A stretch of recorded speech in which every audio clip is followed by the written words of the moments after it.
이승만 TV 시청자 여러분 안녕하십니까? 청년을 위한 역사 힐링, 오늘은 세 번째 시간입니다. 오늘의 제목은 엉터리 망국사입니다. 다 아시다시피 우리 한국 민족은 1910년에 일본의 식민지가 되었습니다. 대한제국이 망했습니다. 그 역사가 초중등 역사 과정에서 어떻게 가르쳐지고 있는가? 그야말로 엉터리로 가르치고 있다. 좀 말이 사납습니다만은 취지를 분명하게 전달하기 위해서 현행 중고등학교 역사 과정에서 조선왕조와 대한제국의 패망에 관한 역사는 그야말로 엉터리다. 여러분은 잘못된 역사 교육을 받았다 하는 그 점을 강조드리고자 합니다. 제가 이 강의를 위해서 검토한 책은요, 지금 보여드리고 있는 이 한국 근현대사라는 이 책입니다. 2003년부터 2010년까지 대체로 한 7, 8년간 고등학교에서 사용된 교과서입니다. 고등학교 학생들이 16세부터라고 치면요, 지금 30대 청년들이, 우리 한국인들이 고등학교 다닐 때 이 교과서를 통해서 20대 후반부터 30대까지가 이 교과서를 통해서 교육을 받았다고 하겠습니다. 제가 이 교과서를 이렇게 대한제국의 패망과 관련된 부분을 이렇게 검토를 하니까요, 한마디로 말해서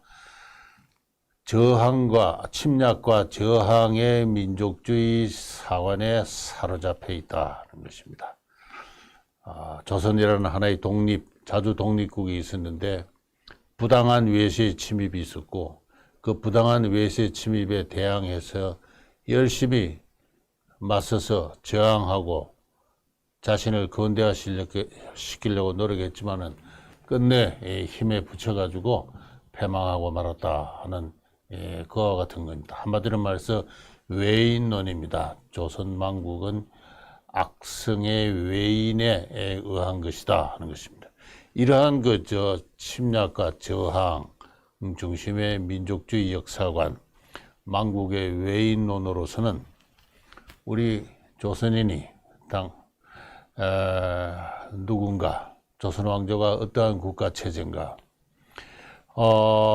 비록 악성일지라도 외압이 닥칠 때 어떻게 주체적으로 대응을 했는가, 그 주체적 대응의 한계는 어떠한 것이었는가 하는 이와 같은 망국의 역사 과정, 구체적인 역사 과정이 스스로가 주체가 된 외부적 도전에 대응하는 대응의 주체적 과정이 빠져 있습니다. 빠져 있고 모든 것을 외인으로만 돌리는 그와 같은 역사적 관점에 사로잡혀 있어서 결과적으로 이런 교육을 학생들이 받고 나서는 무엇 때문에 망했는지 그래서 알 수가 없게 되어 있습니다. 다만 악성의 외압의 주체인 일본에 대한 어떤 원한만 가득 가슴에 담게 되는 그러한 일종의 종족주의적 어떤 반일 교육의 일환으로서 조선의 망국사가 다뤄지고 있을 뿐이다 하는 그와 같은 것입니다.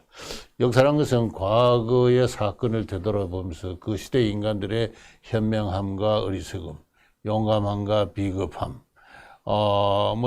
살펴보고 오늘날의 교훈을 얻기 위한 것입니다. 역사는 결코 그것을 미화함으로써 어떤 집단의 어떤 허위적인 어떤 명예의식을 높이기 위한 것이 아니라 역사를 통해서 현재를 성찰하기 위해서 우리가 역사를 돌아보는 것입니다.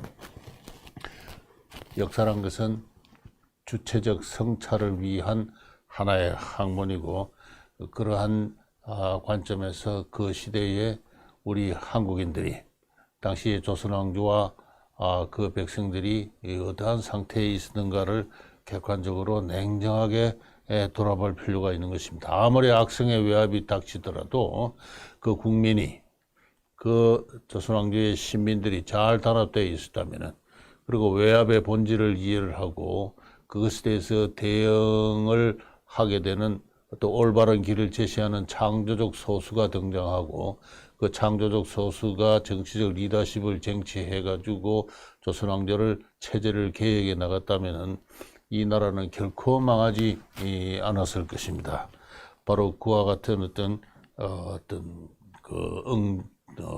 도전과 응전의 논리, 그 다이나믹한 과정을 총체적으로 성찰적으로 살펴볼 필요가 있는 것이죠. 그런 점에서 이 여러분이 고등학교 때 배운 이 교과서는 그야말로 엉터리다 하는 것입니다. 이 보여드리는 이 화면은요, 이 1876년 우리 조선 왕조가 개항하기 전에 조선 왕조와를 둘러싼 어떤 동아시아의 국제 체제를 이야기를 하고 있습니다. 중국과 조선 왕조의 국가 체제라는 제목인데요. 이 보여드리는 이 그림은 일본인 학자가 그린 그림인데요. 중국이라는 게 도대체 뭐냐? 중국적 세계란 것이 뭐냐? 오늘날 중국과 같이 국경이 쫙 그려진 그와 같은 중국이 아니고 중국 자체는 정근대 사회에서는 그 자체가 하나의 세계 질서였다. 그렇게. 그래서 중국의 황제 천자의 덕화가 미치는 형식과 내용에 따라서 5겹의 동심원의 질서로 세계가 존재하고 있었던 것이 바로 중국이다. 그래서 한중앙에 한복판에 중국의 중앙정부 황제의 중앙정부가 존재하고 있습니다.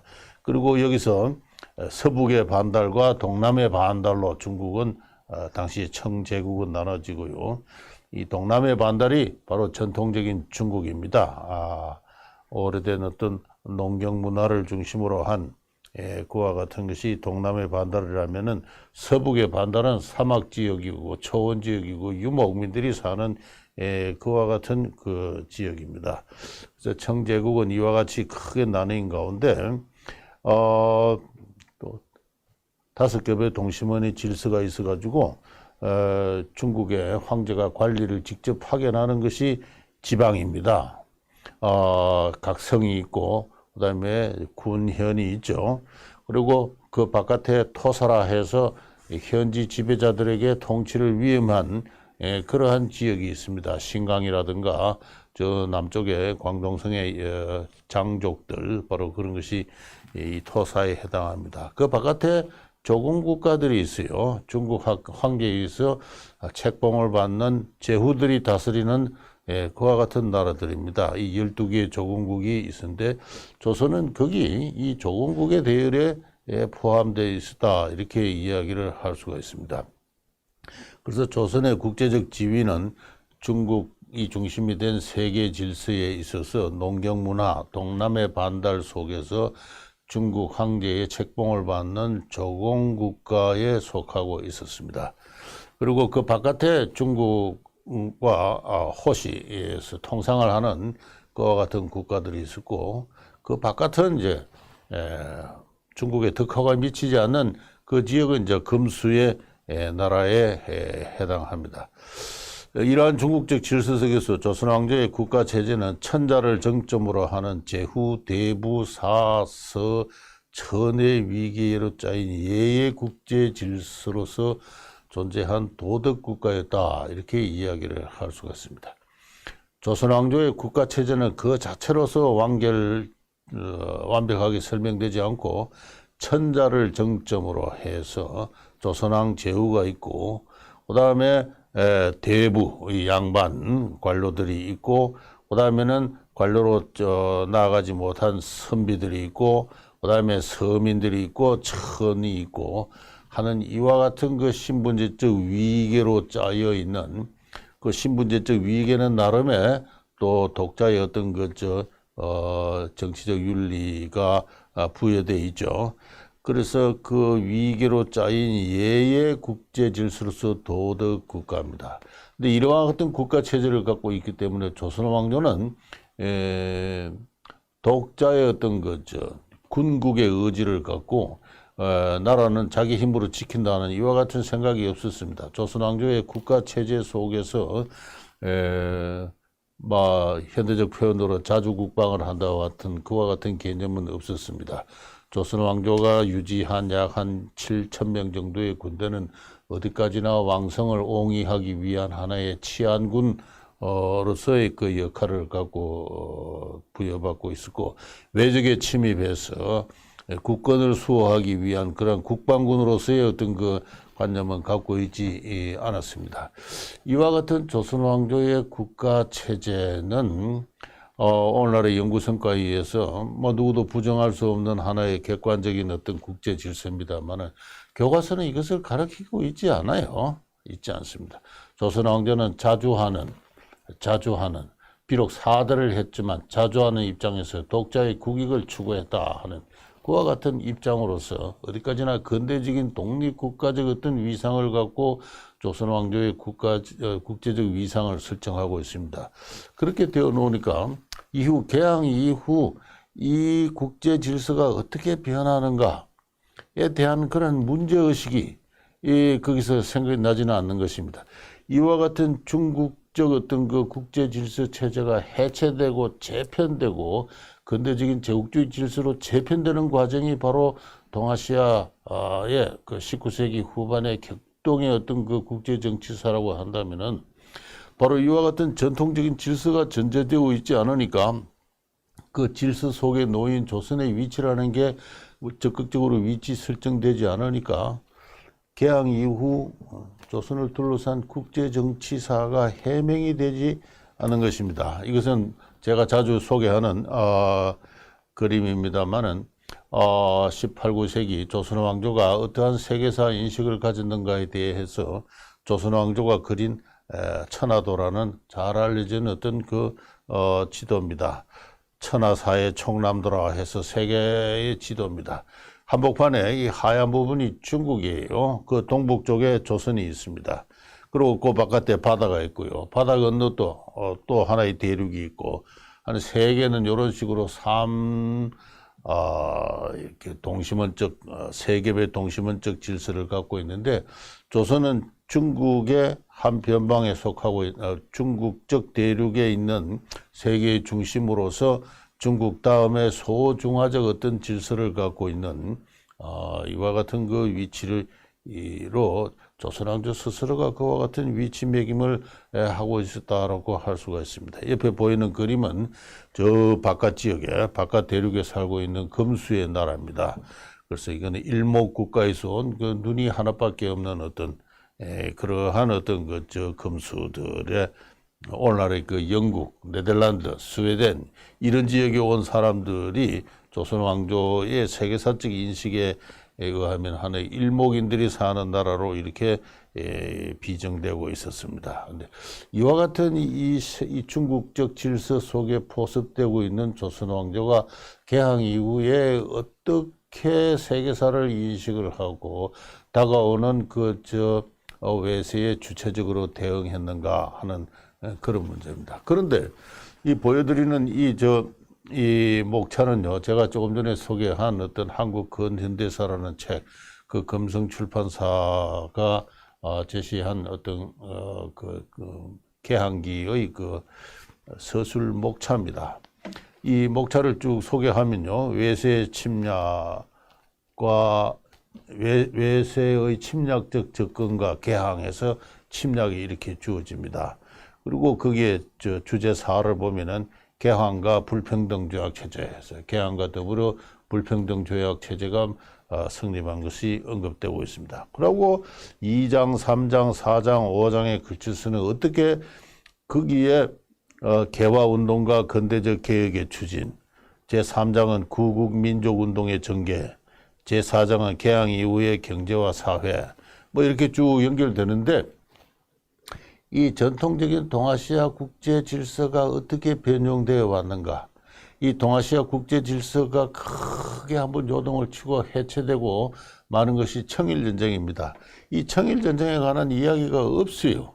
이 청일전쟁이 어디서 나오는가 보면은 제3장 1절에 동학농민의 정계와 관련해서 동학농민운동의 배경의 일환으로서 청일운동이 그냥 청일전쟁이 간단하게 설명되고 있을 뿐입니다. 청일전쟁 그 자체로 인해서 제가 조금 전에 설명드린 이 동아시아 전통적인 국제체제가 해체되었어요. 동아시아 국제체제가 해체됨에 따라서 조선의 전통적인 국제적 위치도 해체되었다고 볼 수가 있습니다. 그 중요한 어떤 사건, 청일전쟁에 관한 이야기가 동학농민운동의 전개의 배경으로서 한 패러그래프 정도로 간단하게 언급되고 있는 그런 정도. 그야말로 시선이 온통 내부로만 집중된 외세의 악성의 그 침략적 접근이 왔을 때 우리가 어떻게 대응했는가 하는 이 침략과 저항의 관점에서만 역사를 서술하고 하다 보니까 이 청일전쟁에 관한 독자적인 어떤 그 서술과 그 의미에 대한 이해를 서술을 하지 않을 뿐더러 학생들에게 그것을 이해를 시키고 있지 않습니다. 청일전쟁만큼 또 중요했던 것이 노일전쟁입니다. 이 청국을 중심으로 한 동아시아의 전통적인 국제체제가 해체되고 나서 동아시아의 또 하나의 어떤 강력한 세력으로 등장한 것이 이 러시아입니다. 이 러시아와 일본이 결국은 각축을 해서 했는데 청일전쟁도 그렇고 노일전쟁도 그렇고 그 전쟁의 목적물은 한반도였어요. 조선이었어요. 조선을 둘러싼 한반도의 종주권, 지배권, 국제적 어떤 그 종주권을 누가 차지하느냐를 둘러싸고 두 차례나 큰 전쟁이 발생했는데도 그에 관한 서술이 없다. 그에 관한 서술이 없습니다. 완전히 청맹관이적 어떤 그런 그 역사 서술이 이루어지고 있다는 것을 이 목차를 통해서 쉽게 지적할 수가 있습니다. 이 조선왕조가 어떻게 대한제국이 어떻게 패망했는가에 관해서는 이 이승만 TV에서 김용삼 선생이 조선왕조는 왜 멸망했는가라는 강의를 5차례 거쳐서 한 적이 있습니다. 그 부분에서 좀 더 자세하게 나오는데요. 이 조선왕조를 둘러싼 국제 정세가 얼마나 요동을 쳤는가. 간단하게 그 몇 가지 사건들을 제시하면 다음 표와 같습니다. 1876년 강화도 조약이 있었죠. 이 강화도 조약을 흔히 불평등 조약이라고 합니다. 조금 전에 소개드린 그 목차에서도 그런 이야기가 나오는데요. 그러나 강화도 조약은 그 자체로 불평등 조약이라고 이야기할 수가 없습니다. 오래전부터 1930년대 한국의 역사가 연구되기 시작할 그때부터 불평등 조약이라고 해왔지만은 그 내용을 들여다보면요. 동네 그 부산 초량항에 있었던 외관의 무역 체제가 그대로 개성된 것으로 볼 수가 있습니다. 일본인들은 일정한 지역을 자유롭게 활보할 수 있다. 유보지역을 설정하고. 그 다음에 일본인의 범죄는 일본이 다스린다. 치해법권을 인정한 것, 그게 종래 외관에서 다 그렇게 해왔던 겁니다. 일본은 일본의 화폐를 사용할 수 있고 조선의 화폐를 운수할 수 있다. 이것도 그 예전의 외관 무역 체제에서 다 그렇게 해왔던 거예요. 관세에 관한 이야기가 없다고 불평등 조약이라고 합니다. 그러나 그것은 종래 외관 무역이 그러했기 때문에 그렇습니다. 그래서 조선왕조는 철저하게 19세기 초에 일본과 끊어진 어떤 그러한 외교 관계를 다시 복구한다 하는 그러한 차원에서 일본의 통상조약 체결의 요구를 맞아들었고 여기서 매우 완강하게 조선왕조의 입장을 관철시킨 것으로 그렇게 이야기될 수가 있습니다. 일본의 그 대사가, 공사가 일본 천황의 국서를 들고 조선 국왕을 만나는 것은 인정하지 않았습니다. 그런 의미에서 일본의 국왕이 스스로 천황이라고 칭하는 것을 조선왕조는 거부를 했고 그 거부하는 입장은 이 강화도 조약에서도 관철되고 있었습니다. 그래서 오늘날 관점에서 보면은 이 강화도 조약을 불평등 조약이라고 이야기할 수가 없고 외교사에 관한 여러 연구들이 그 점을 잘 지적하고 있습니다. 근데 이러한 새로운 연구가 있으면서도 불구하고 교과서는 전혀 아랑곳하지 않고 불평등 조약 체제다 해서 결과적으로 일본에 의해서 병합됐던 사실을 처음부터 말하자면 그저 만국의 책임을 일본에다가 귀일시키는 이와 같은 비역사적 서술을 하고 있는 것을 볼 수가 있습니다. 일본이 조선왕조에다가 강화도 조약을 요구한 것은 결국 동아시아 국제 체제를 재편시키기 위해서 중국의 조선에 대한 중국의 종주권을 부정할 그와 같은 그 의도였습니다. 그래서 이 강화도 조약이 체결이 되자 중국은 장차 조선이 어떻게 될 것인가에 대해서 강한 어떤 그 의구심을 가졌고, 결과적으로 청 내부에서는 사태 여하에 따라서 조선의 내정과 외교를 장악한다 하는 그 병합론이 대두가 됩니다.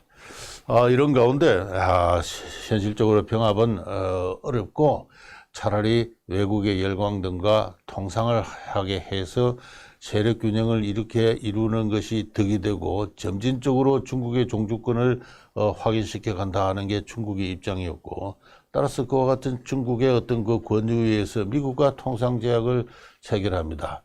그런데 미국은 조선에 대한 중국의 종주권을 인정하지 않죠. 그러면서 말하자면 미국을 대표하는 정권 특명공사를 조선에 파견합니다. 이것은 최상급의 외교 관계를 의미하는데, 이것은 조선에 대한 중국의 종주권 주장을 의도적으로 미국이 부인했던 것이고, 따라서 미국과의 통상관계 체결은 그 자체가 불평등 조약이라고 볼 수가 없습니다. 그러나 교과서는 미국과의 조약에서 불평등 조약이 더 심화된 것처럼 그렇게 이야기를 하고 있어요.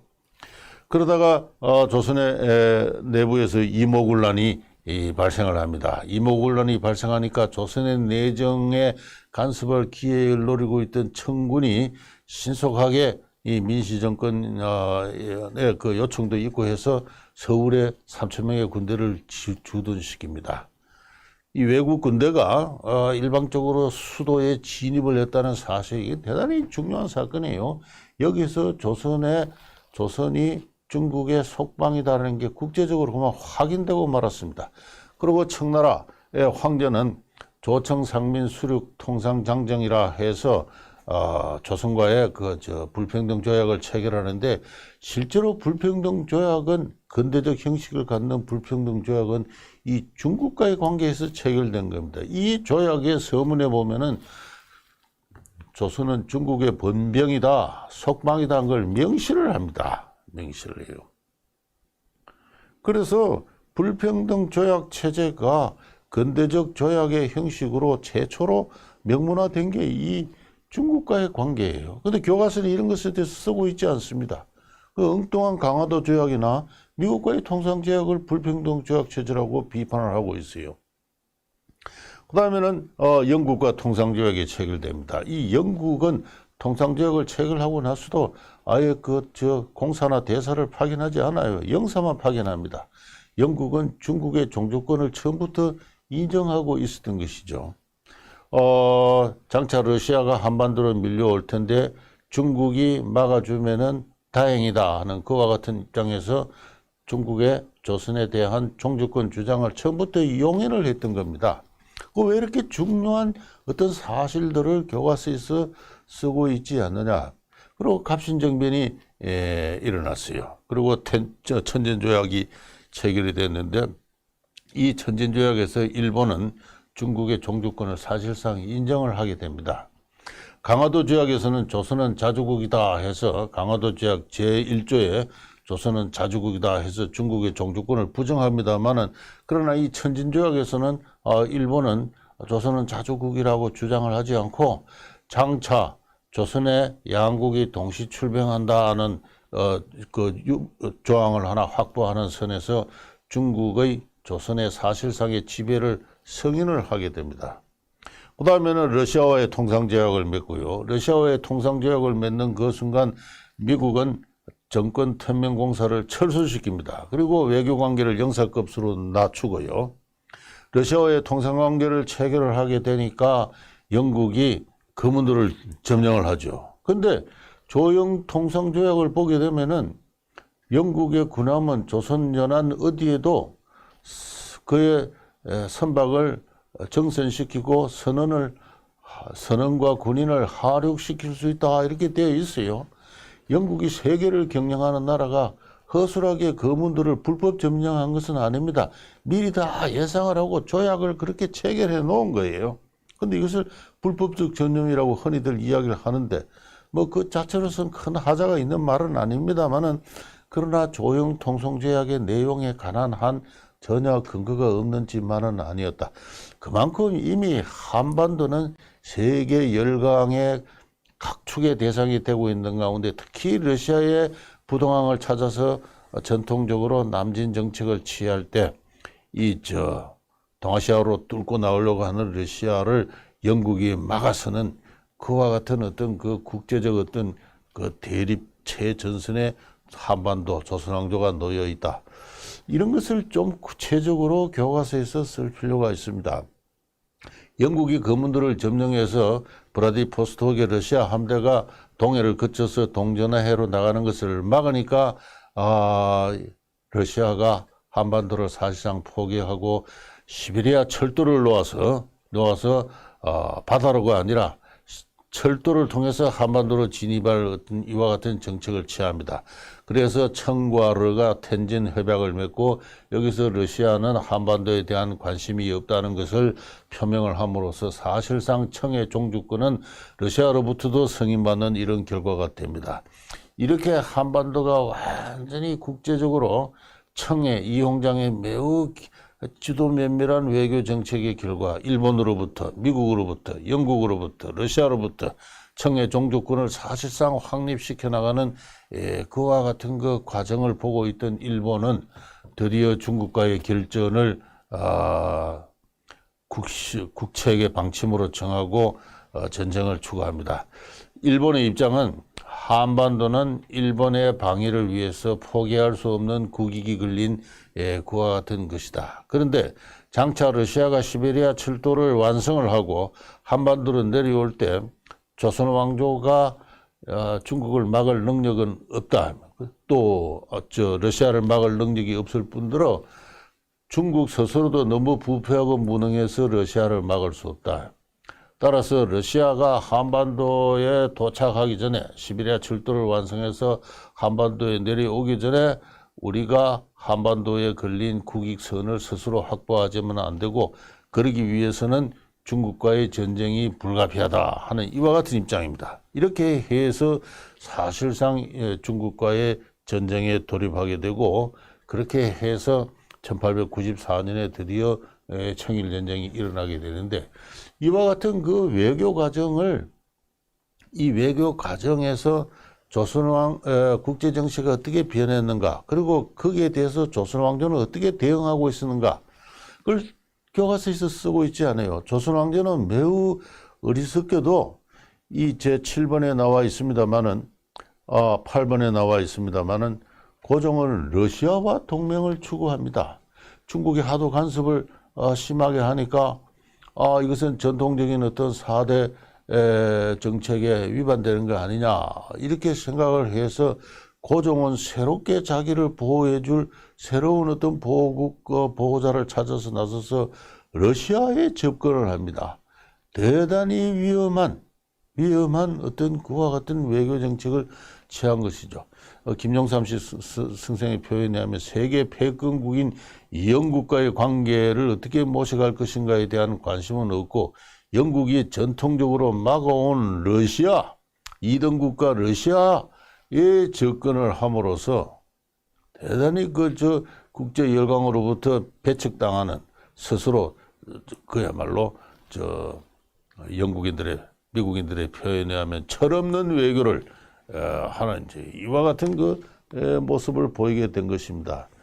그리고 그 뒤에 청일전쟁이 일어나게 되고 그리고 어떻게 됐는가는 잘 알려진 사실이죠. 일본이 승리를 했습니다. 동아시아 국제체제, 중국을 중심으로 한 국제체제는 완전히 해체되고 말았습니다.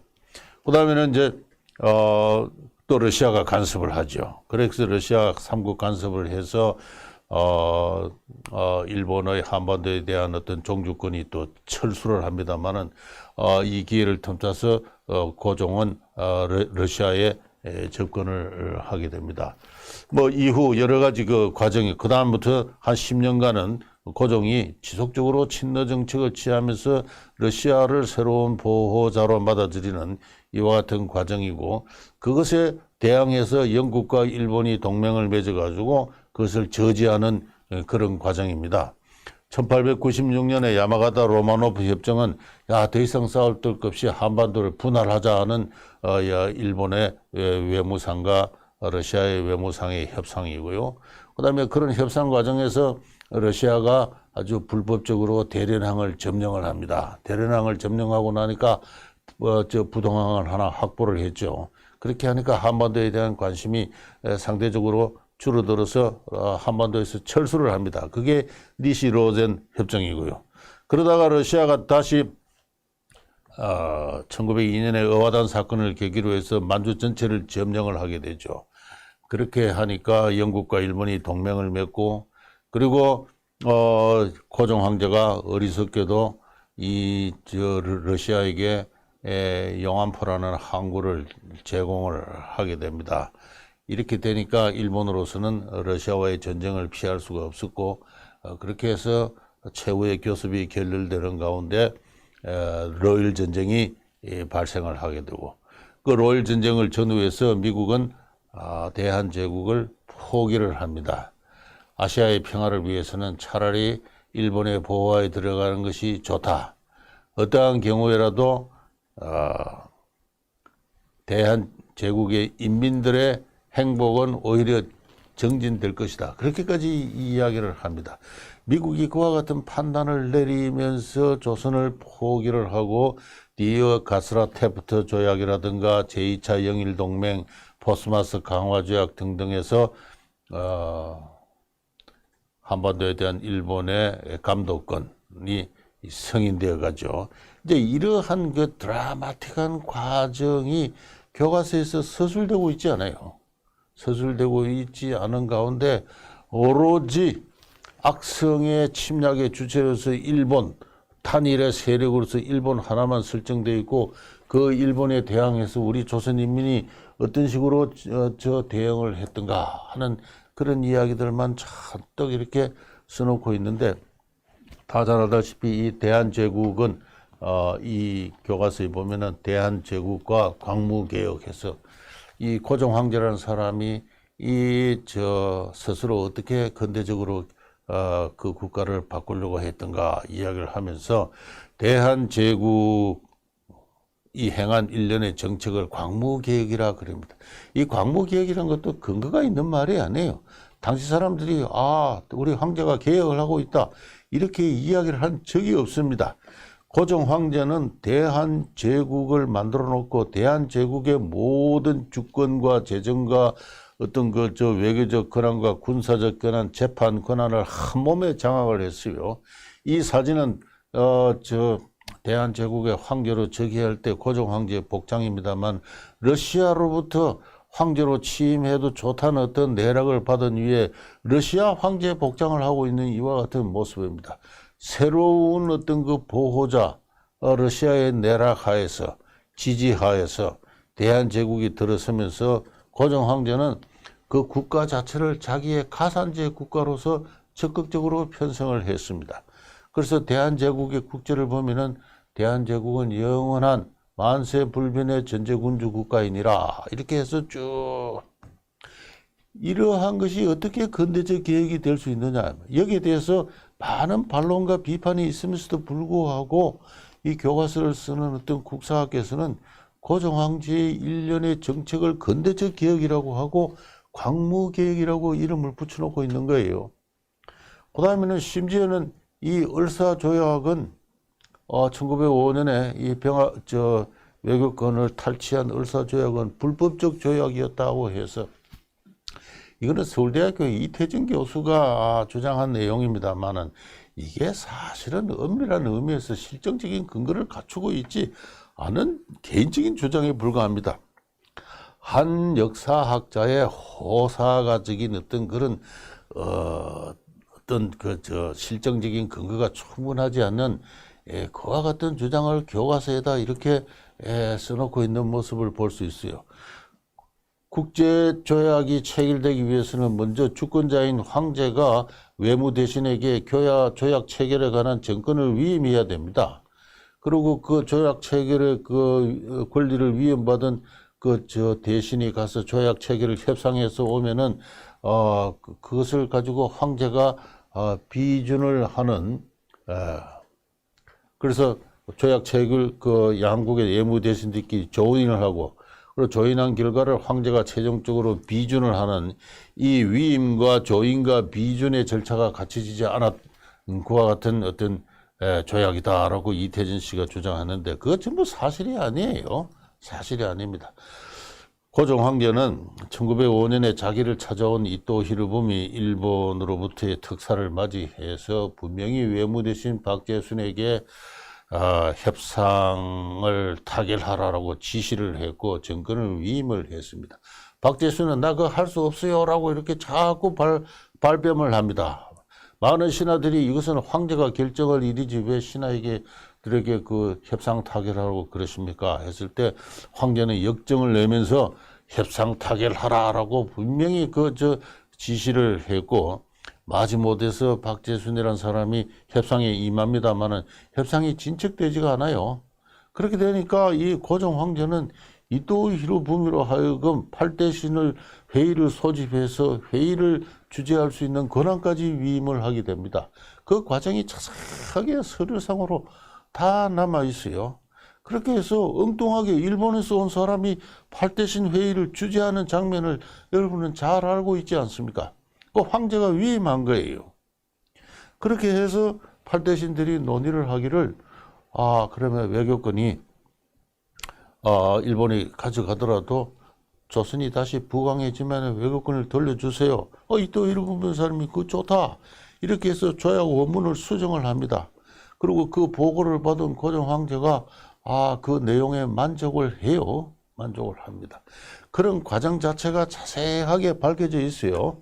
제가 언제 소개를 했습니다만은 이 이완용 평전이라는 바로 이 책 속에서 윤덕한이라는 언론인 출신이 자세하게 조약의 체결 과정을 추적을 했습니다. 추적을 해서 이태진 교수의 그 주장이 얼마나 근거가 불충분한 것인가를 자세하게 잘 밝히고 있어요. 대학에 있지 않은 어떤 의미에서 아마추어 역사가가 대학에서 역사 교수직을 차지하고 있는 사람보다도 실정적으로 훨씬 더 탁월한 그런 책을 썼습니다. 그런데 증명되지도 않는 이런 이야기를 교과서에다가 이렇게 쓰고 있는 겁니다. 을사조약과 병합조약은 성립하지 않았다. 교과서가 이런 것을 학생들에게 가르칠 때 그 교육을 받은 학생들, 오늘날의 한국의 20, 30대 청년들은 무엇을 생각하겠습니까? 무엇을 생각하겠습니까? 그래서 하나의 성찰로서 역사는 사라지고 원망과 정오와 분노의 역사만 남는 겁니다. 역사가 원한과 정오와 분노의 감정 체계로만 남을 때 그 역사로부터 어떠한 것도 배울 수는 없습니다.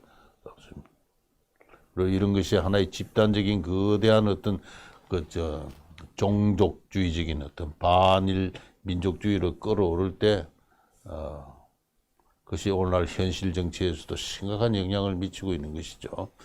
그런 의미에서 저는 이 한국의 역사 교과서에 대한제국의 패망 사건을 엉터리 망국사라고 이야기를 해도 좋다고 생각합니다. 이 엉터리로부터 빨리 벗어나야 됩니다.